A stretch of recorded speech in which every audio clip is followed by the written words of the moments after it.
Israel-Syria tensions appear to be growing after a raid last week in which several Syrians were killed and several Israeli soldiers were severely wounded. This was a raid on a small village called Beit Jim, which is very close to the border. It's not far from the area, that Israel has taken over basically since the fall of the Assad regime, when the IDF moved into some border buffer zone areas there.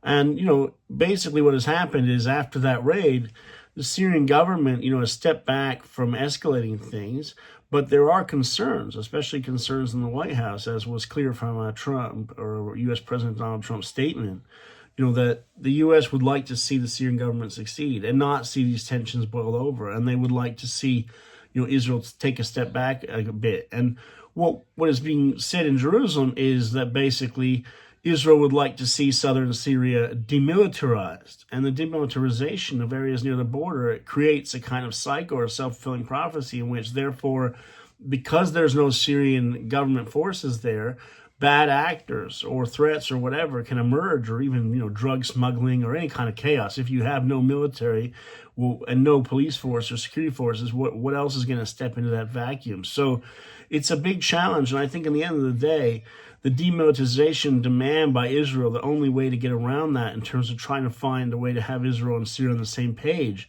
is to have interior ministry forces of the Syrian government that are not technically military, but have those security forces there near the border. Because if you just have no one near the border, there will be a power vacuum. And as everyone knows, that in the Middle East and I guess many places in the world, if you have a power vacuum, then all sorts of threats and bad things will enter into that vacuum. So it's preferable not to have one. I think that's that's kind of the chasm you'll see here in terms of the differences between what Israel's saying versus the White House versus Syria.